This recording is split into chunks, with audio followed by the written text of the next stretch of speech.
All right, ladies and gentlemen, welcome again to the 2020 National Beef Cattle Evaluation Consortium's Brown Bagger Series. This is session 2, and we're glad to have you joining us today. First order of business here is to point you to our website. This will be the spot where the recordings will be archived, as well as our eBEEF.org website, but they'll be off the For Professionals tab here under the Brown Bagger link following the series, and we'll get those posted up as quick as possible. And also point you to some other resources there, including our Beef Sire Selection Manual. My name is Bob Weber. I'm serving as your host today and partner with colleagues Matt Spangler at the University of Nebraska and Dare Bullock at the University of Kentucky to bring the seminar series to you each year. I think this is if I remember right, the 17th year of the Brown Bagger, and we're fortunate to have, again, a great series of speakers in this year's program, and joined by a couple of those today. We've changed gears just a little bit. We almost always have a lot of strictly beef-focused genetic improvement messaging and lessons. But as we were putting the program together, one of the sort of items that's created some buzz, at least in the AI and genetics world, is the use of beef bulls in dairy breeding programs. Obviously, the advent of gender sort semen has been, I'd say, adopted in the beef sector, but widely adopted and coupled with genomics on the dairy side, and has provided a significant opportunity for different mating strategies in the dairy sector. And one of those has been to add value to those dairy calves by making a number of those as terminal sire matings, if you will, and large beef influence in those. And so we've included a couple of speakers today to talk about sort of how beef genetics are being used and developed for the dairy sector. And we'll have two speakers today. First one will be Ms. Kelly Retallick. Kelly's Director of Genetic and Genomic Services at Angus Genetics Incorporated. And she'll speak on the new Angus-On-Dairy dollar value indexes that have been released by the American Angus Association. And then we'll follow that with a talk by Mr. Jerry Wulf, and I think he'll be joined, at least for maybe a few comments, by Casey Fanta.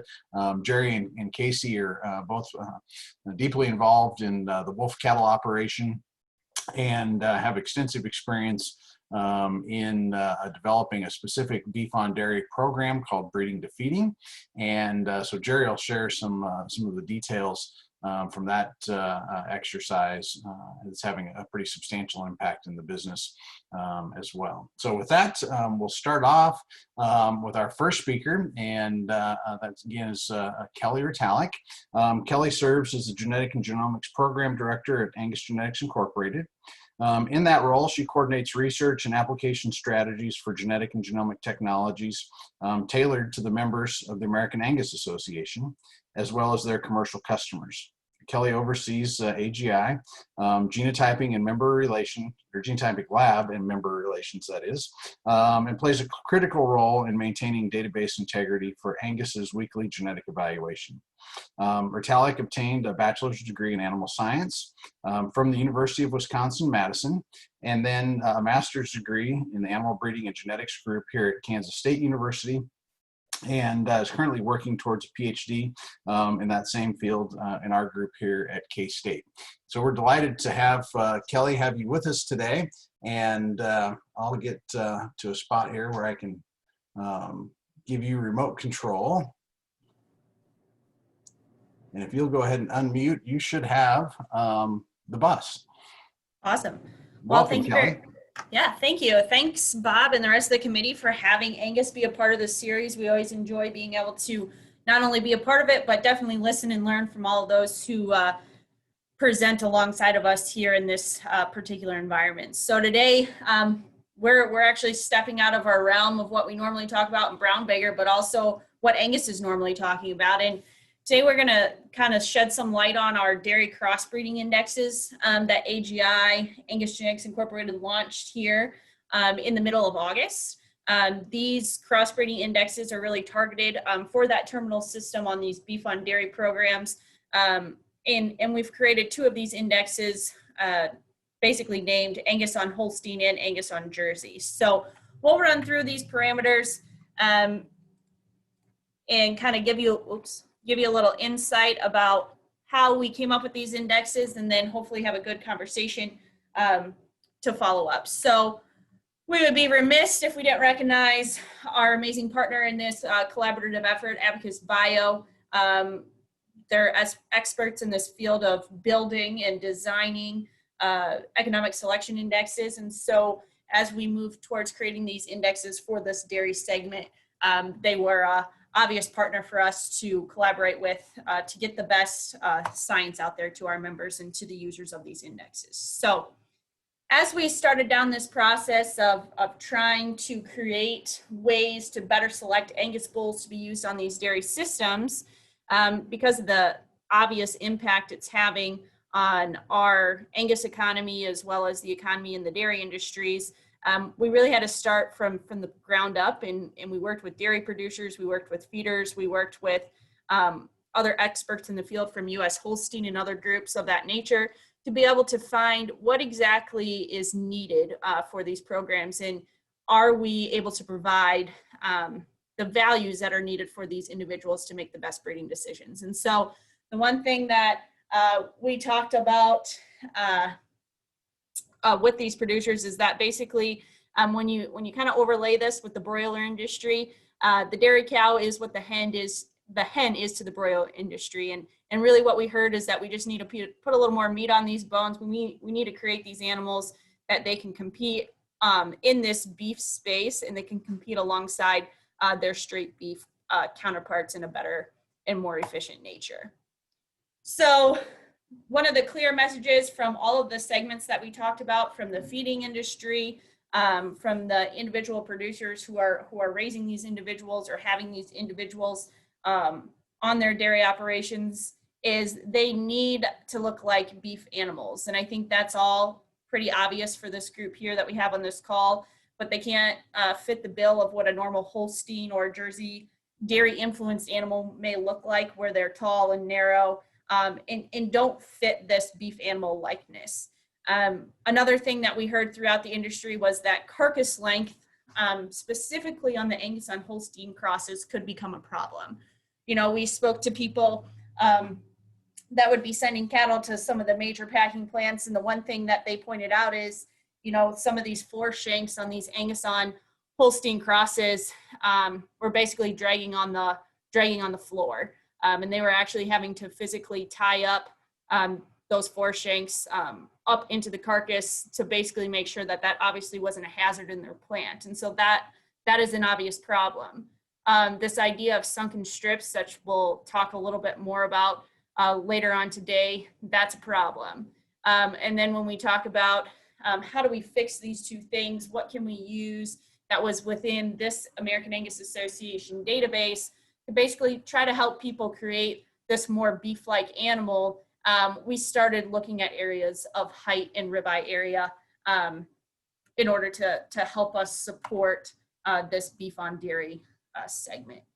So another thing just to point out is obviously both our Angus-On-Holstein and Angus-On-Jersey indexes, they're obviously terminal indexes. We're creating these cattle, we're creating these individuals to basically go on, get hung on the rail.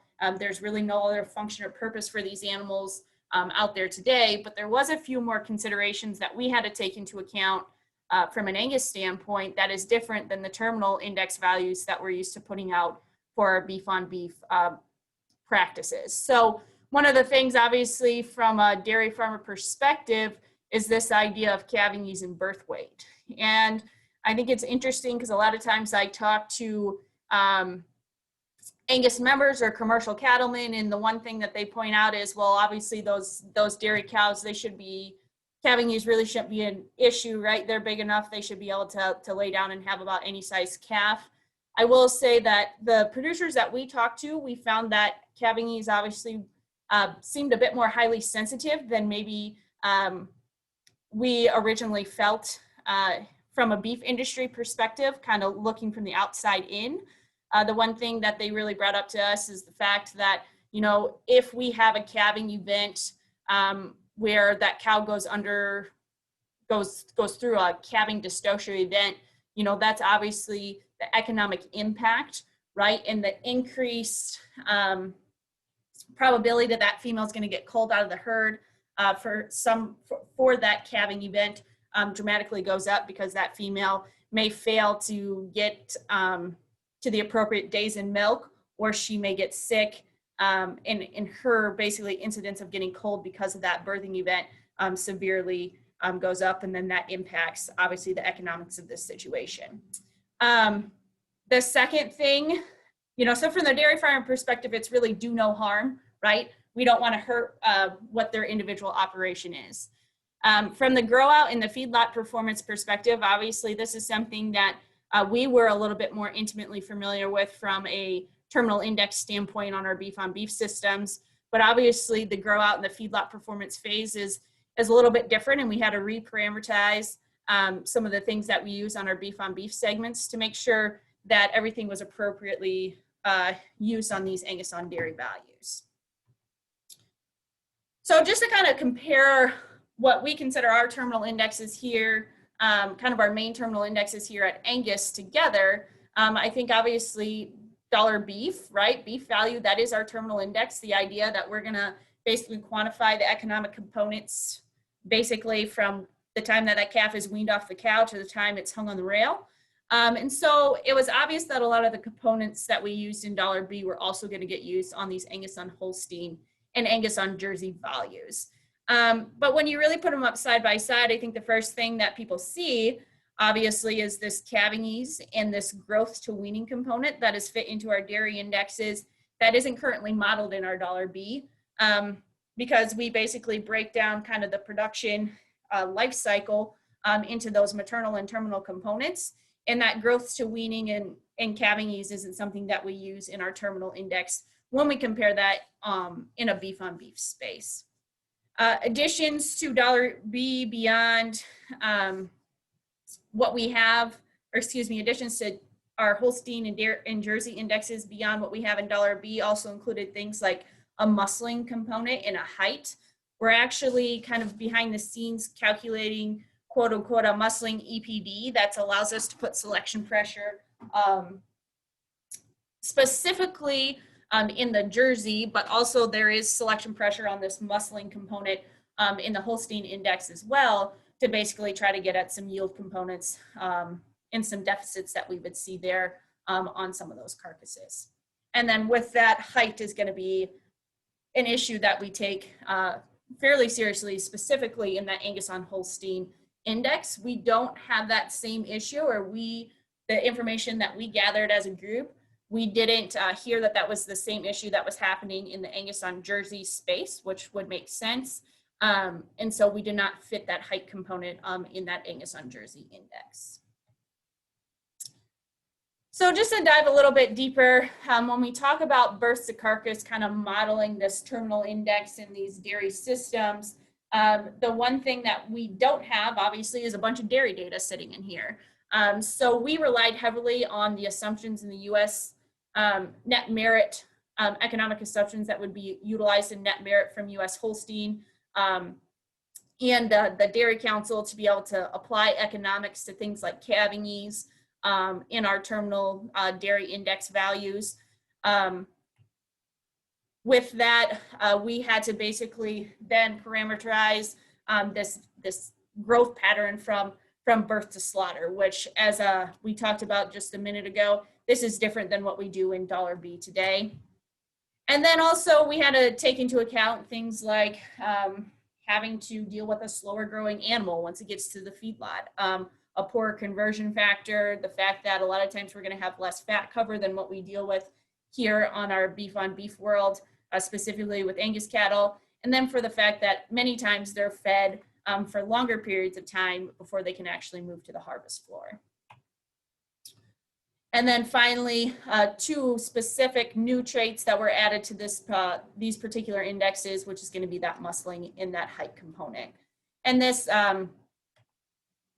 muscling component is fairly interesting. So when we went in and dove into what we have available for our database, the one thing that we do have a lot of are ultrasound records. So Angus currently has millions of ultrasound records that we would use in our genetic evaluation today.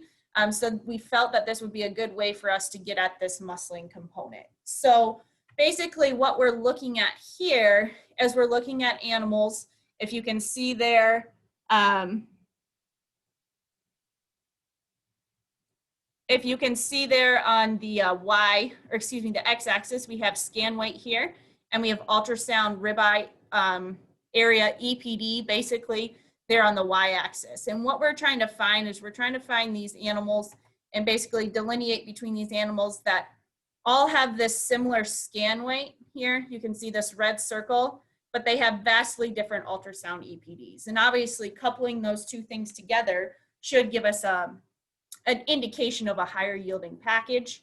And then with that, we have animals that basically have lots of variation in scan weight, but similar ribeye EPDs. And so that's really what we are focusing on when we were talking about this muscling component, is what is the correct basically combination of these two different attributes to get us at an animal that would have a higher muscling, a higher yielding standpoint from a carcass quality standpoint.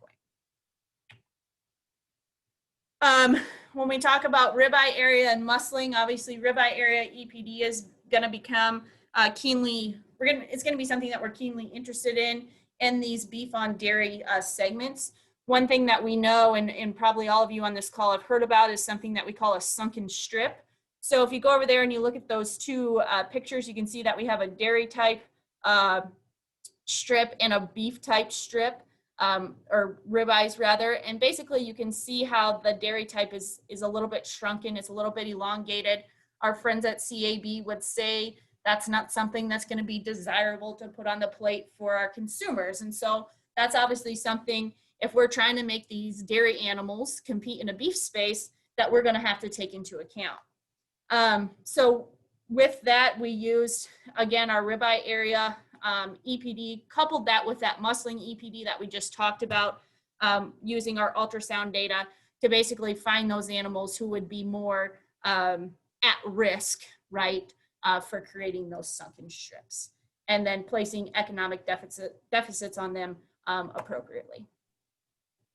Another thing that we know we have available in the Angus breed is a wide range of phenotypes. So when we really start talking about this wide range of phenotypes, let's start thinking about things along the terms of height, right? And we know that in terms of height, specifically in these beef-on-dairy programs, you know, the value of the body type isn't created equal in the eyes of this beef-on-dairy segment. And so the one thing that we were keenly interested in, specifically on the Holstein side, like we talked about, is how much height these animals had in combination with the amount of pounds that they put on as well.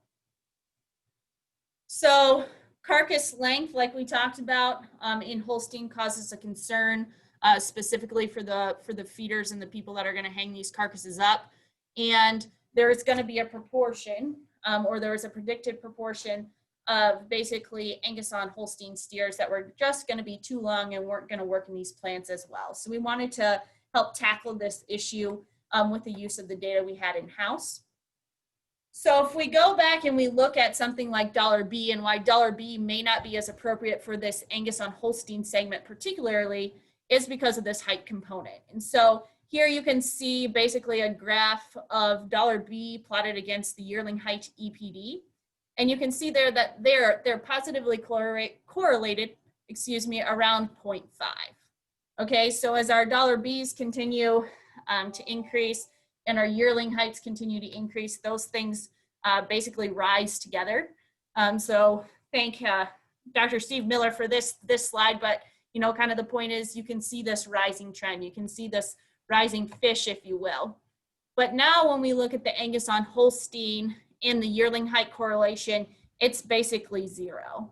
Okay, so we're putting downward pressure on yearling height, which is causing basically that positive correlation to break.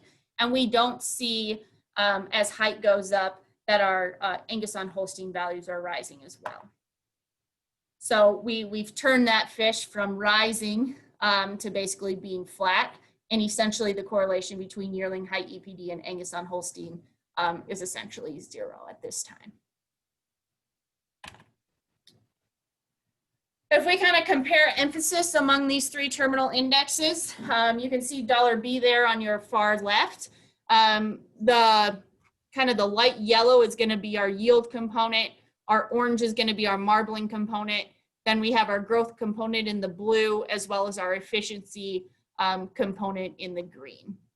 When we compare that to basically the breakdown between our Angus-on-Holstein and Angus-on-Jersey indexes, obviously we're fitting more traits into those indexes. So the puzzle pieces, the pies or pieces are getting a little bit different in proportions. But if you look here at the Angus-on-Jersey index, you can see that we have that large muscling component in there on the Angus-on-Jersey. You know, we're really trying to find the right Angus animals that are going to help us increase yield to a standpoint that's going to be acceptable for those Angus-on-Jersey crosses. We still have that efficiency component in there, as well as a yield, marbling, growth, and then that calving ease component that obviously we don't see in Angus's beef value index. And then when we look over here at the Angus-on-Holstein, again, we see another individual trait come into the mix. That light blue is going to be that height. That's different from either the $B or the Angus-on-Jersey index. Height is consuming a portion of the pie here for Angus-on-Holstein. With that, we have a similar wedge in here for calving ease, growth, marbling, yield, efficiency, and then again, that muscling component that comes into play here on the Angus-on-Holstein indexes.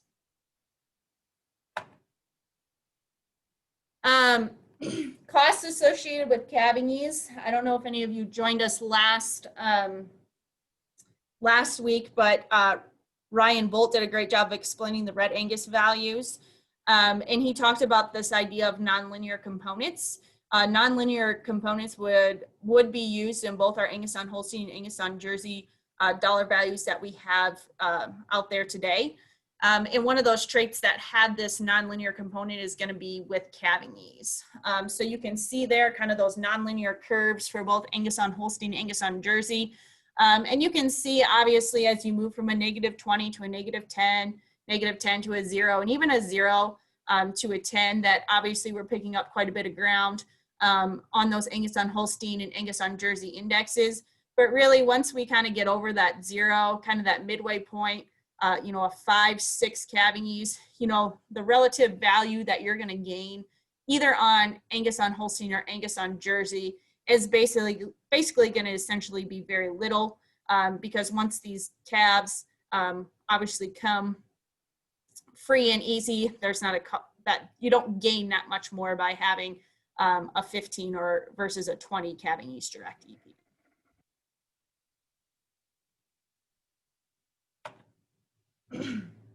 So what's the overlap with $B? So this project was really a 2-part project. One, it was to see, you know, can we use the current $B model and just apply it to these dairy, Angus-on-Dairy programs? The answer to that was no, and I think you can see them down there in the correlation coefficients. When we look at the correlation between $B and our Jersey index, this is around 70%. And if we look at the correlation between our Holstein and our $B, it's around that same kind of 0.7 correlation. And so that means obviously that we do have quite a bit of re-ranking amongst our bulls when you compare them across these indexes. And when we first basically released these indexes back in August, one of the things there, the 7 and the 5, that's basically referring to the fact that on August 17th, when we first released these, out of the top 10 bulls for $B, 7 were in the top 10 for Angus-on-Jersey, and only 5 were in the top 10 for our Angus-on-Holstein index, when basically you're looking at the overlap between the top 10 sires between those 3 indexes. So definitely we're seeing re-ranking in these sires, and that's why we move forward with both of these indexes rather than just relying on the $B component in itself. Why do we have re-ranking? Well, for all those reasons we talked about today. You know, we have bulls that have really high $Bs in the Angus world that have poor calving ease, essentially, right? They're cow builders. They're ones that basically are using in a kind of a terminal setting, and that's one way we could fail. They have a poor muscling EPD, so remember that relationship between ribeye area and scan and ultrasound scan weight. Basically, that combination is poor, which is giving them a poor muscling EPD and causing those animals to fail. They're too tall, right? They have too much height. And basically, they're staying in the feeding period for too long, which doesn't allow us to basically win on these dairy indexes that we have today. So in a nutshell, just to kind of summarize, the growth component, you know, if we can remember back to those pie charts, is going to be similar to $B. We have a higher growth component in Angus-On-Jersey compared to Angus-On-Holstein. We have that CED component in both of our dairy indexes. We have that muscling component. We have more of a muscling, you know, we're shooting for more muscling in our Angus-On-Holstein carcasses, and we're shooting for even more muscling in our Angus-On-Jersey carcasses. We're penalizing yearling height, particularly in the Angus-On-Holstein index. The emphasis on carcass weight is fairly similar, and the emphasis on marbling is basically less in the Angus-On-Jersey than it is in the Angus-On-Holstein. And then if you guys, anybody on this call or anybody you know would like to kind of research these Angus-On-Dairy index values, they are available on our AGI website. As far as uptake in the industry, we've had fairly good uptake as far as people using these search functions. We can see how many downloads they're doing, those types of things. And it has been fairly steady since August. So we've had some producers and some breeders using these indexes in their Angus bull sale catalogs, you know, writing footnotes about these indexes, different things like that. But I will say there's something where I do believe that our members and the people using these indexes are aware that they are for kind of a specific opportunity. And they're really designed with these beef on dairy programs in mind. So essentially, we don't see a lot of members shifting their production programs, their breeding schemes to basically create more of these. It's kind of a secondary thing to the breeding programs that they're already involved in. So with that, I'll conclude. Bob? Great, thanks, Kelly. I appreciate that very much. And we'll hold questions, if okay, till the end. Kelly, you might look while we're next speaker is going. There is a couple of questions in the Q&A box, and kind of mentally get prepped for those. We'll work through them when we get to the end here. Okay. Okay, sounds good. Thanks. All right. And we will swap control here. So our next speaker is Mr. Jerry Wulf. Jerry's part of the Wulf Cattle Organization. He's a partner and advisor in that group. Makes his home near Morris, Minnesota, and has recently been a part of the NCBA Long Range Planning Committee. Wulf Cattle is one of the largest genetics to rail beef operations in the United States. They currently run approximately 2,000 registered Limousin, Limflex, and Angus females, supplying both the beef and dairy industries with value-added genetics. Jerry helps oversee the day-to-day genetics, production, and marketing, consisting of 600 bulls, semen, and 100,000 head of fed cattle annually. Founded by his father, the late Leonard Wulf, in 1955, it started as a small cattle feeding farm in western Minnesota. In the early 70s, Wulfs were entrepreneurs in introducing the Limousin breed to the U.S. beef industry. Jerry's had an integral part of building Wulf cattle into what it is today. Geographically, they operate in 3 Midwestern states, Minnesota, South Dakota, and Nebraska, and have strategically aligned themselves with ranchers, dairymen, and beef processors, which make up their holistic system. Today, they're an internationally recognized seed stock company or one of the largest suppliers of value-added, natural, and NHTC fed cattle in the United States. More recently, Wulf Cattle has been pioneers in developing a crossbreeding system that utilizes and promotes using the right genetics to complement dairy cows, resulting in a premium beef product. So with that, Jerry, I'll turn the screen control over to you and welcome you to the Brown Bagger. I don't think you've been a presenter before, and we're just delighted to have you with us. I've known Jerry for a number of years. I'm not sure, we probably met at a BIF meeting long ago, but do some work with Jerry through his involvement in the North American Limousin Foundation Board and their genetic evaluation programs. And Jerry, really happy to have you on board today and look forward to your comments. Thank you, Bob, and thanks for inviting Wulf Cattle to be part of the Brown Bagger program today. I look forward to giving the presentation, and thank you, Kelly. I enjoyed your presentation very much.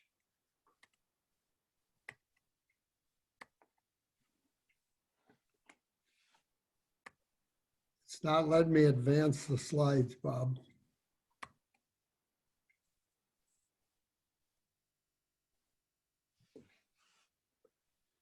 Okay, Jerry, try and just click somewhere with your mouse and see if that captures control for you. Okay. So yeah, it's we've been in the genetics business for about 4 decades now. And this breeding to feeding program is what we call our beef on dairy program that starts with Wulf Cattle Genetics and goes all the way to harvest, which my presentation will be around today.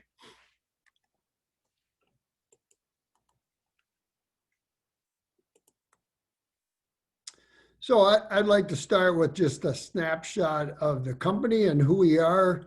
Our parent company now is Riverview LLP. We're based out of Morris, Minnesota. This is the makeup of the company. We'd have over 200 owners in the company, in which 70% of them are employed. And the other 30% would be made up of extended family, neighbors, and other community members. Headquartered out of Morris, Minnesota, we have operations now in 5 states, Minnesota, South Dakota, Nebraska, New Mexico, and Arizona. And we'd be somewhere above 1,300 full-time employees, with the dairy segment making up probably 80% of them, as it's much more labor intense. We call this page our handbook. We're not going to take time to go through it all. This is what we both hire and review employees with. There in the center, you'll see our purpose statement is providing a culture of opportunity for passionate people with innovative ideas. So we focus hard on and are very thankful for the good, strong team we have around us.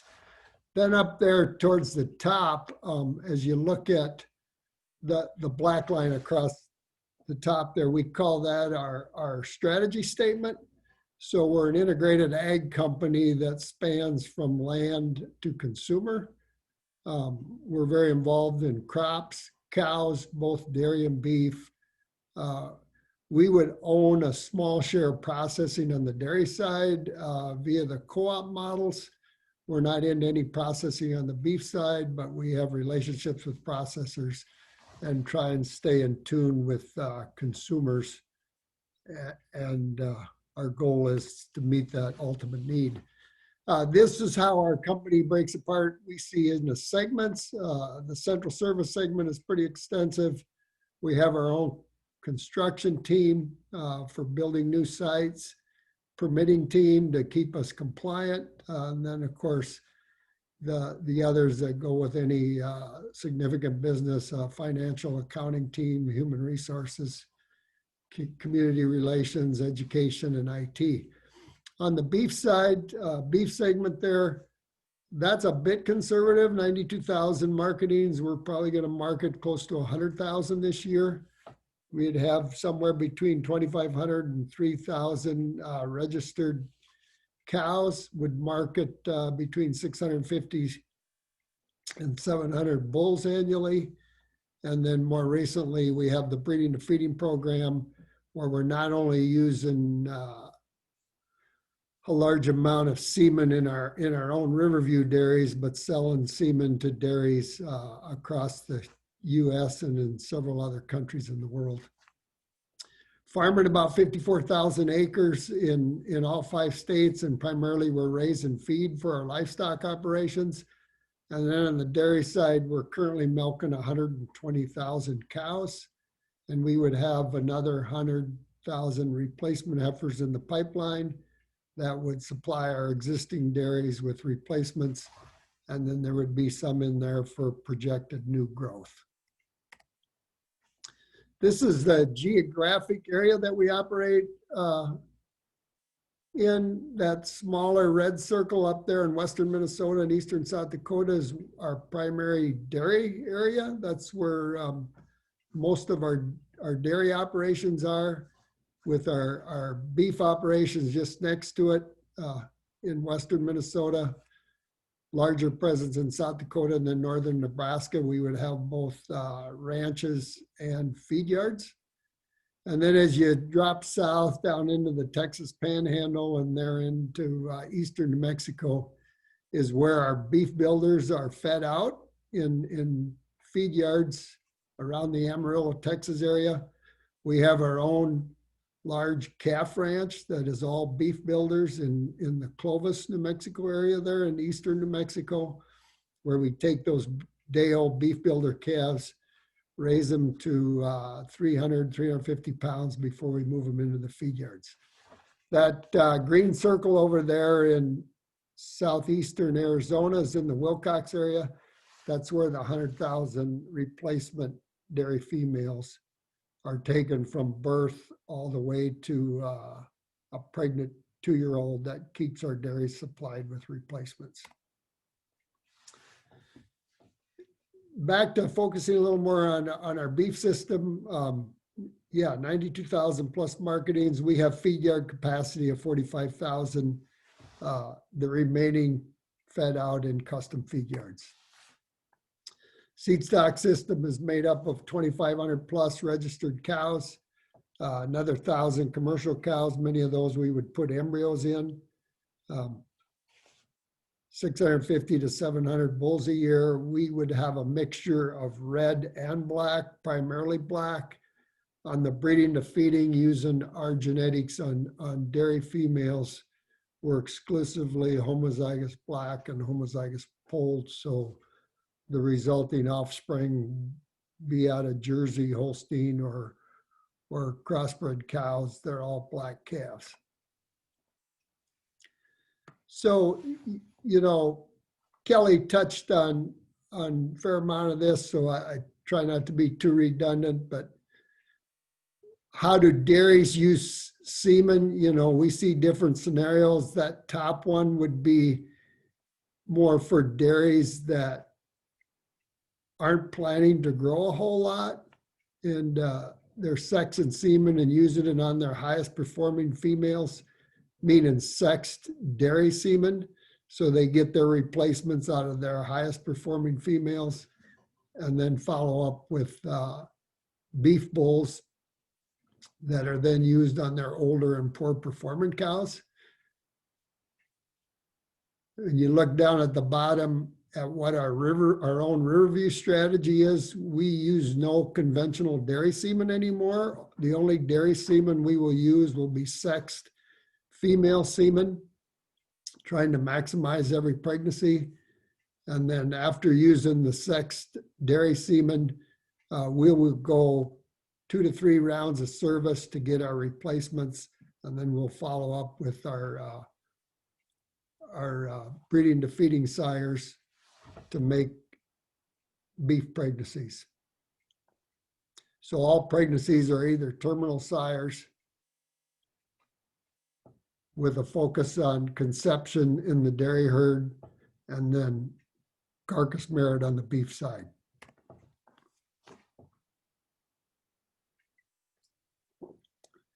is a bit of a timeline of how it's evolved and how long we've been at it. You know, starting there in 2009, dairy bull calves didn't have a lot of value at the time. They did spike up as cattle prices moved up into 2013 and 14. However, the Jerseys didn't. And in our dairies, we were moving from Holstein to more of a Jersey type cow. And that day-old Jersey bull calf just does not have any value, becomes a liability. So kind of out of necessity, we were looking for a resolve, and having access to sexed heifer semen in 2009 and 10 gave us the opportunity to try some conventional beef semen. You know, in 2010, we started using our first limousine. I believe the first bull we used was a 3/4 blood limousine and a 1/4 Angus, a fairly proven low birth weight bull because we didn't want to have any calving difficulty. Those calves were first calved out in 2011. Exceptional results. The dairy team was very pleased, no calving difficulties. Gave us the green light to keep breeding more cows, so we then implemented into all our Jersey dairies. Those cattle we put on feed in 2011, we first harvested them in 2012. The first time we shipped cattle, there was 2 loads, 40 per load, about 80 cattle, and never had one dairy conformation carcass in those 80 head. And that was our goal number 1, was to flip these carcasses from dairy conformation to beef. We saw that as the lowest hanging fruit to add value. Go from selling cattle at a discount to a premium on a beef grid. So in 2013, then we launched a breeding to feeding program exclusively with Gen X. We sat down and carved out a business relationship. 2014, demand was growing. We expanded it with other AI companies. And then by 2017, we were starting to build some critical mass of cattle on feed and data coming out of the beef builder cattle, and connecting that data back to genetics and making genetic decisions based off of actual large volumes of both feedlot and carcass data. We developed our own breeding to feeding index in that same time frame, not only using EPDs, but using data from our feed yard on both health, cattle performance in the feed yard, gain, conversion, but then actual carcass data results from the cattle we were harvesting. So currently we're refining that index, working with Dr. Weber, Dr. Spangler, and others, and we're inputting a high volume amount of carcass phenotypes into the IGS genetic evaluation system. So we're excited going forward. We're going to have carcass EPDs with high accuracies, and some,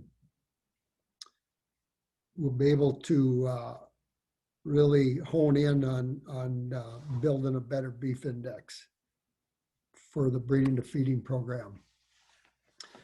This is a bit old.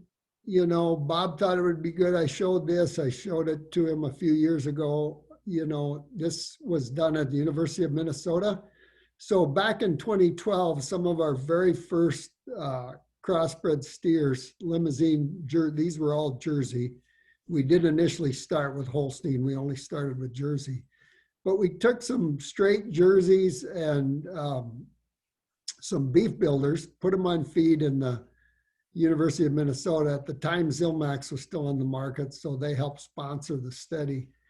And so small in numbers, but some pretty significant results. These were cattle of the same age. Because of room at the feed yard, we weren't able to put them on feed till they heavier weight. So the beef builders went on feed at 1180 and 1124. And the Jerseys went on feed at 945 and just over 1,000 pounds. They were the same age at the time they were weighing that. So at the end of the study, You can see the beef builder cattle had an average daily gain of 2.7 versus 1.2. Then with Zilmax, we were able to boost that to 3.2 versus 1.5.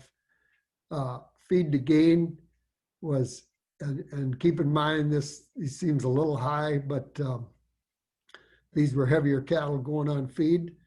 But 8.5 on a beef builder versus 14.8, 7.6 versus 13.7. Same age going to slaughter. We had a 1,440 pound harvest weight versus 1056, 1422 versus 1167. So you can see not even Zilmax could compete with the right genetics to improve these cattle. Hot carcass weight, you can see 909, right at 900 pound carcass versus high sixes to low sevens. We nearly doubled average daily gain and dropped feed conversion from around 11, 12 on the jerseys to right at 7. And then as you look down at the bottom on grade, what really surprised us is we really didn't give up any grade. We had the same percent choice. The beef builder Zilmax cattle didn't grade quite as well. Popped those ribeyes out quite a bit. You can see the straight jerseys had 11 to 12 inch ribeyes. We boosted them to 14 to 15 inches. So again, a small study, but done early on, that gave us the green light to really move forward, and we were onto something and the potential to scale it. So the advantages of a good beef on dairy program is, as we see it, is year-round availability for feedlots. You know, it's a tightly held genetic population. The dairy dams are mostly made out of AI sires, very tightly bred. We're using exclusively AI in the dairies, so one beef bull can breed thousands of cows. And then if we're able to systemize management and genetics, we can produce a very consistent product that's got that market availability for packers year round. You know, it's more like a hog model where these things calve 12 months a year and not as seasonal born as the native beef cattle herd is. And then of course we dramatically improved the cutability of the straight bed dairy animals.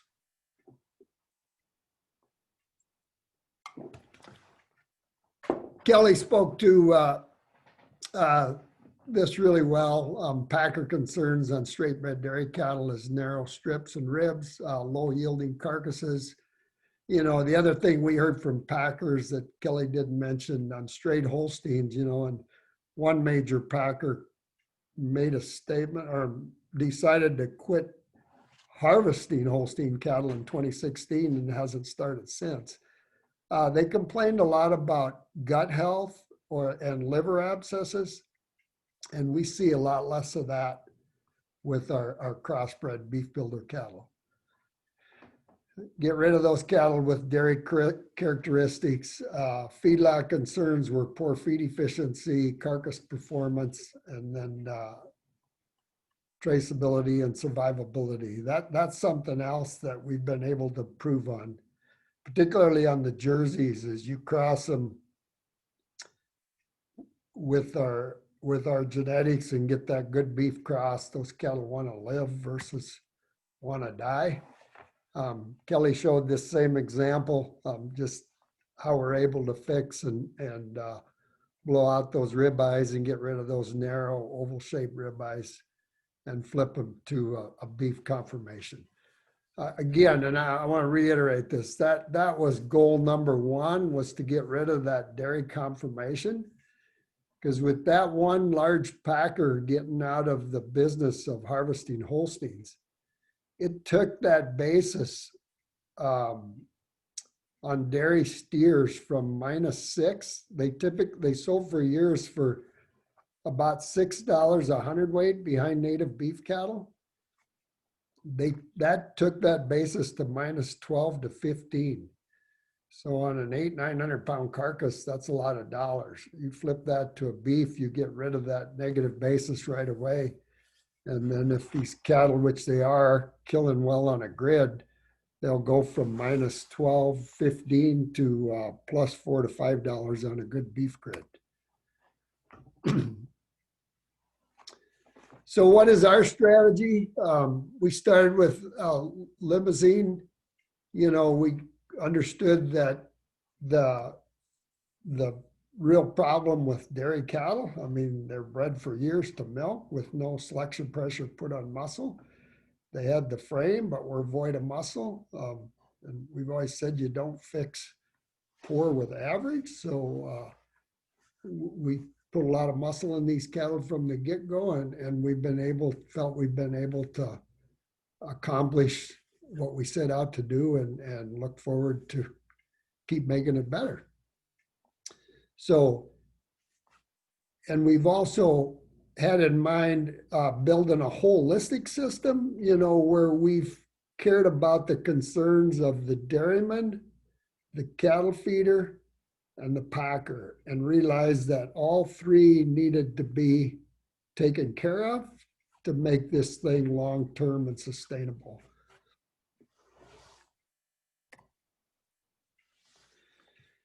So the dairy concerns were conception, calving ease, and gestation length. Feeder concerns, marketability, making sure they were a beef carcass, having growth, feed efficiency, survivability, and getting rid of them dairy conformation carcasses, knowing that you would have a buyer that was willing to buy them.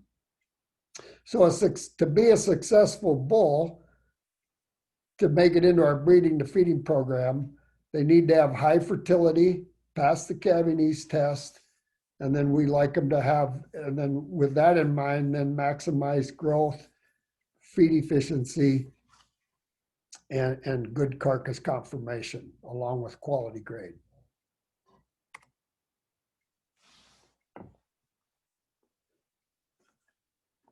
As I mentioned, the breeding to feeding program is totally integrated by Riverview Wulf cattle, from genetics all the way to harvest.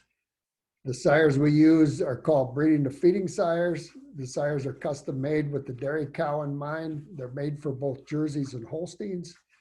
Sires are proven in our own Riverview dairies before used on other dairy farms, and the resulting calves from the breeding to feeding program are called beef builders.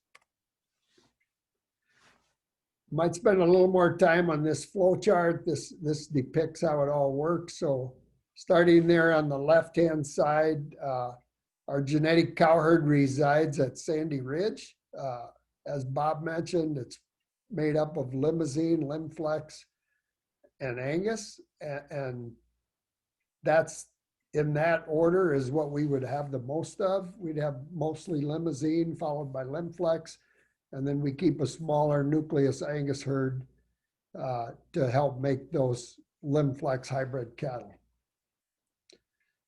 We then select, using our breeding to feeding index, we select sires, prospect sires out of there that are selected for fertility, calving ease, the feedlot, and carcass traits. Semen from them young prospect sires then goes into our own Riverview dairy system. And each sire passes 3 rounds of fertility testing with a total minimum of 2,000 observations across 10 different dairies used on both Holstein and Jerseys. AI and calving ease records, calving records on 400 birthings, making sure they pass both the conception and the calving test. If they meet that, then they go into full-scale production. We're currently testing 75 to 100 new sires per year for fertility and calving. All breeding to feeding sires are evaluated monthly to only keep the highest performing sires in the lineup. The lineup is continually changing based on best performance results and large influx of newer and improved sires. So as we're building this index based off of large volumes of data, we're able to, we got enough critical mass that in our semen inventory that we're now able to start removing sires that aren't performing as well and keep adding better young sires to the program. The dairy, just a note here at the bottom, the dairy fertility bar is so high that only 1 in 10 sires that we test in our dairies in fertility actually make it into full-scale production. It's really helped us. It's been a big plus for us to help market this to other dairies, knowing that we have some good, hard, fast conception data on these bulls before we put them on the market. Those resulting calves then end up in the Wulf cattle feedlots. We get carcass data back from the processors we sell cattle to.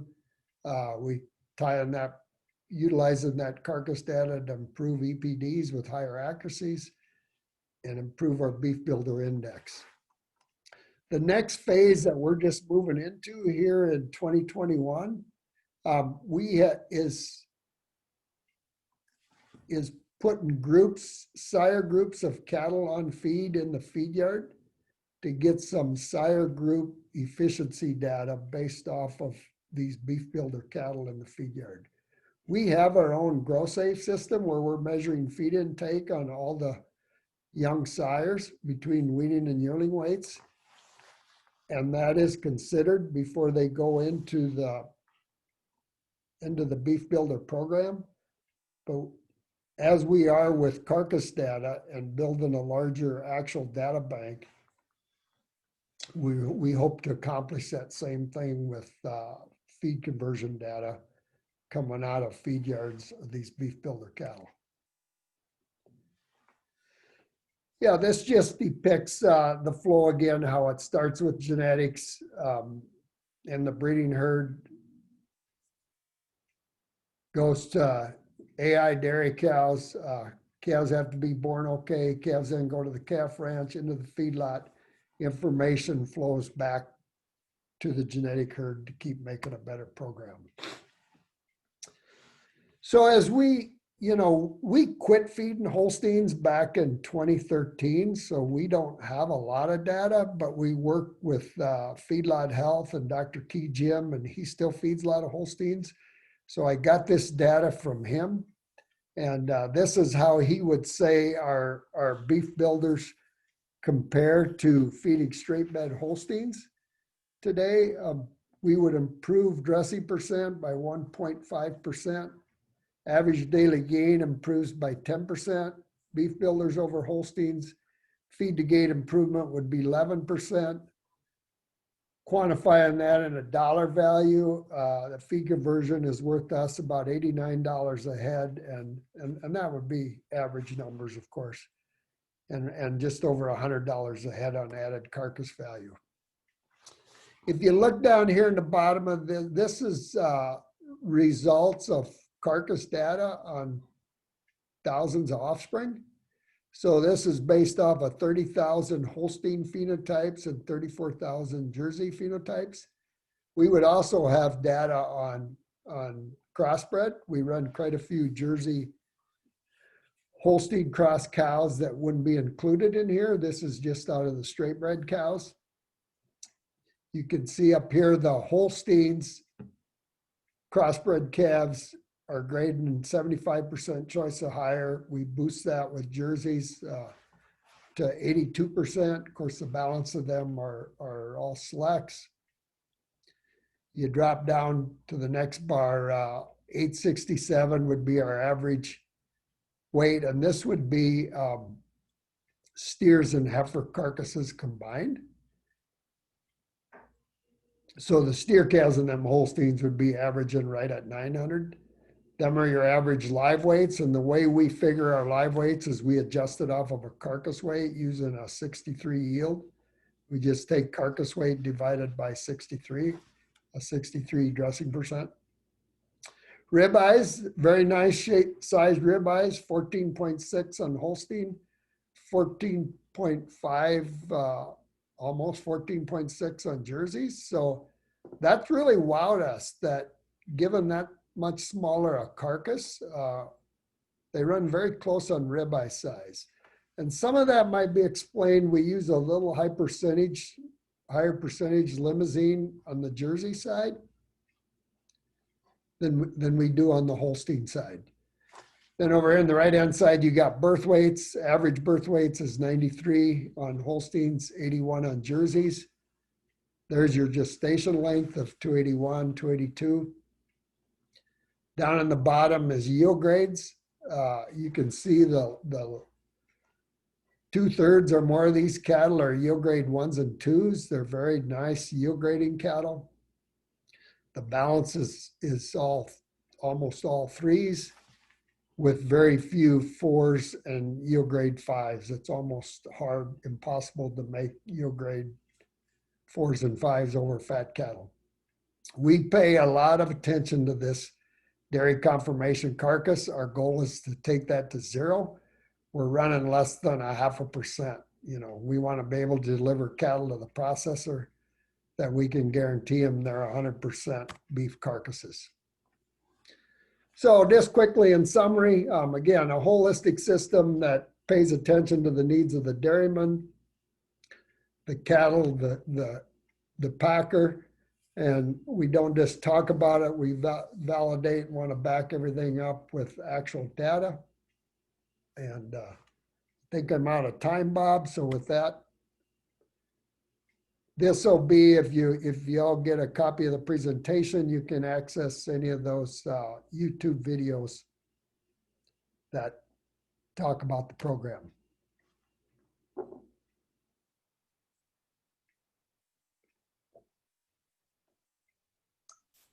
Great, thanks, Jerry.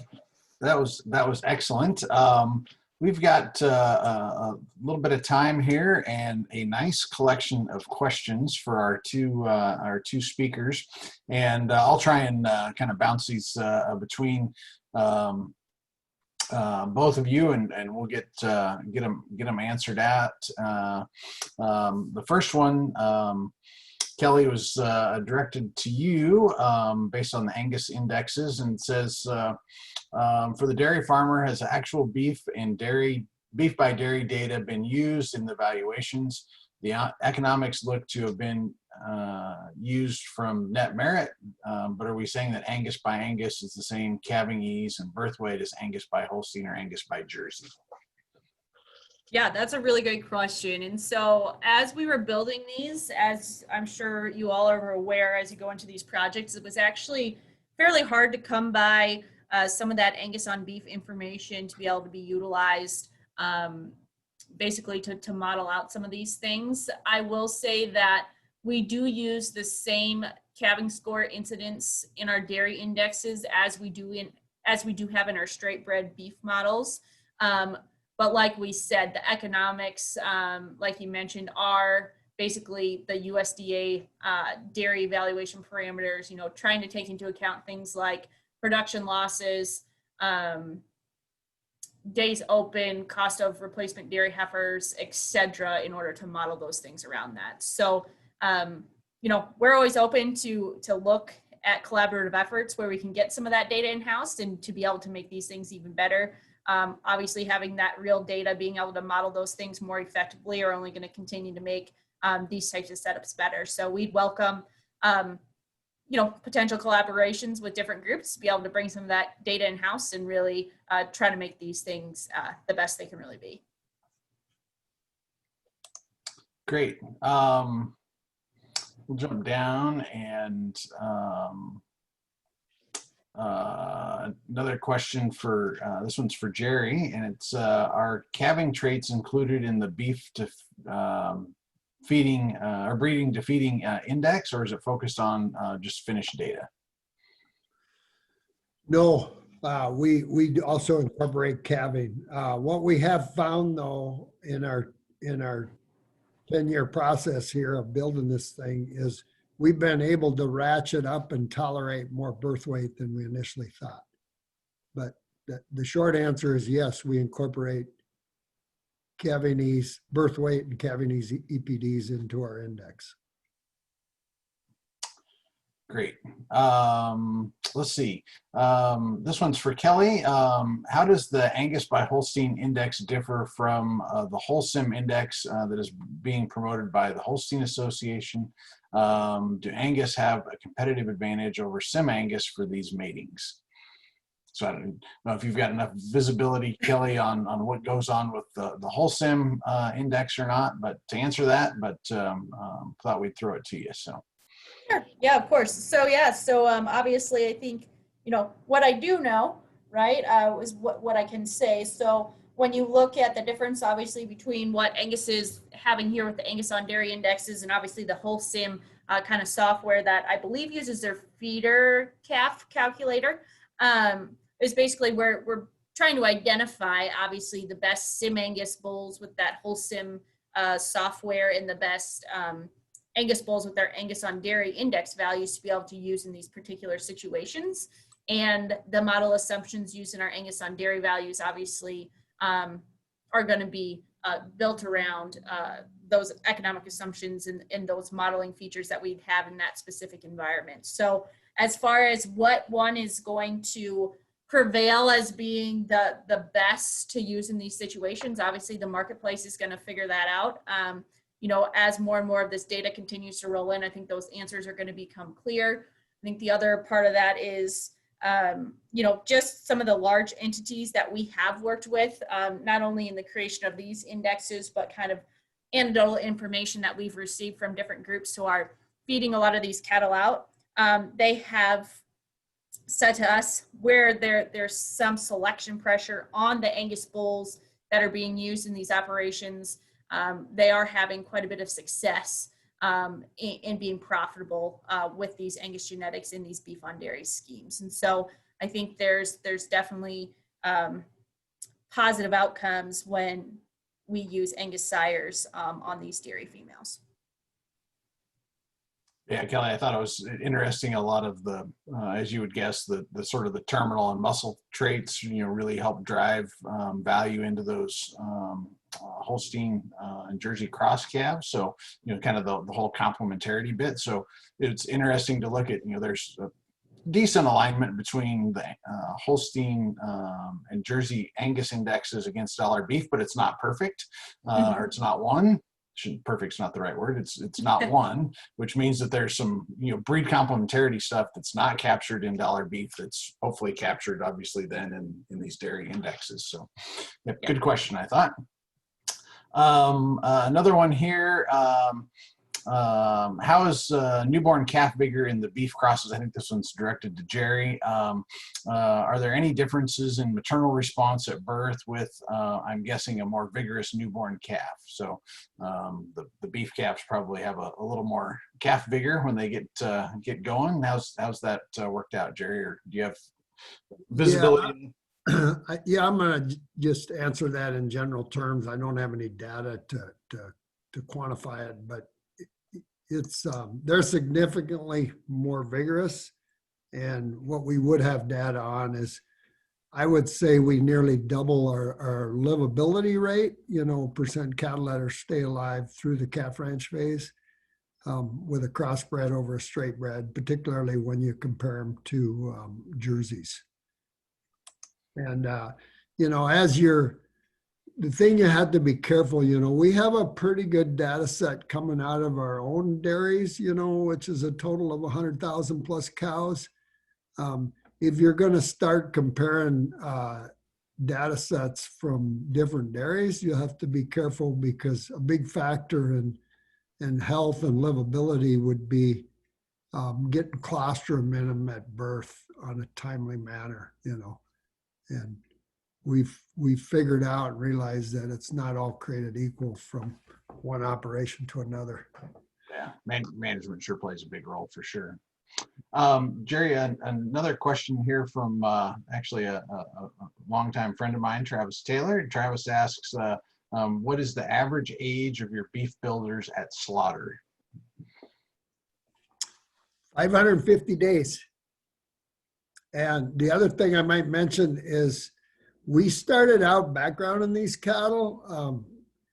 What we've noticed is they're lower compared to native beef cattle, or at least, and on the native beef side, just an FYI, we feed primarily all Limousin Angus, both red and black Angus crosses. So, we were comparing everything we did on our beef builders to that type animal. They're smaller eaters. Their dry matter intakes are lower. Their gain is a bit lower, but they convert relatively the same. So since they're smaller eaters, it didn't make sense to background them. And we finish all these cattle on a calf-fed high-energy diet, similar to how young Holsteins are fed out. Yeah. Jerry, at least on my end, cut out just as you were saying how many days. Would you repeat the number of days again, please? 550? 550. Okay. I was thinking you said 450, and that sounded a little short to me, but No. 550, that makes good sense. 550 days. Apologize, it wasn't in my presentation. That's all right. Good question from Travis. Thank you. One that came through over in the chat box asks, considering the option of breeding dairy cows with beef sex semen, do you consider this as an option to produce efficient animals? So I presume the question is really, focusing on the beef semen being male sort versus the dairy side being female sort. Have you guys tried any male sort semen from the beef side into those dairy cows, or cost prohibitive at this point yet? It's not cost prohibitive as much as it's been conception rate prohibitive. So we are sampling it as we speak to see if we can get it not only cost effective, but performance good enough. So always remember one of the number one challenges of a dairyman is getting cows pregnant, getting cows bred back. So, and that's why we're aggressively conception rate testing these bulls before we sell semen. So that has been the challenge and why we haven't done it to date. Whether we'll get there someday as we get better conception rates on sex semen, we hope to, and that's where we'd like to get to. We're just not there yet today. Great. All right. Well, that I think wraps up. There's a couple of questions left in the chat box that I'll handle as we dally off here for time. But again, Kelly and Jerry, both thank you so much for joining us today. We had a great attendance, almost I think it was at 110 for a period of time. So we had a great audience join us as well. And so thanks everybody. Next week on Wednesday, we'll have session number 3 of the Brown Bagger series, and it's titled Why Do Genetic Evaluations Have to Change? So certainly the last couple of years we've seen really revolutionary change in genetic evaluations across the beef breed associations, and we've asked 2 of our industry partners, Shane Bedwell at the American Hereford Association and Dr. Randy Culbertson with IGS, to come and talk a little bit about what goes on behind the scenes in terms of genetic evaluation improvements and validation of those improvements. I get the sense from interacting with commercial producers and SEEDSTOCK producers that the systems are always changing, and so how can we have confidence in the results? And being on the sort of behind the curtain side, I know a lot of the work that goes on to make sure that these prediction models continue to improve, and that's the results of results in change in our genetic evaluations. But we thought having a couple of our industry partners come and talk about what happens behind the scenes would be very interesting to our audience. And so we'll welcome Shane and Randy next week, noon Central, on Wednesday, October 21st. So please be sure to join us. For those of you that may not be able to join us, the sessions are going to be recorded, and we'll make those recordings available at the end of the series for broader public consumption as well. But if you end up missing one, don't worry, you can come back and catch a recording at a later point. Thanks everybody for joining us today, and we'll see you next week.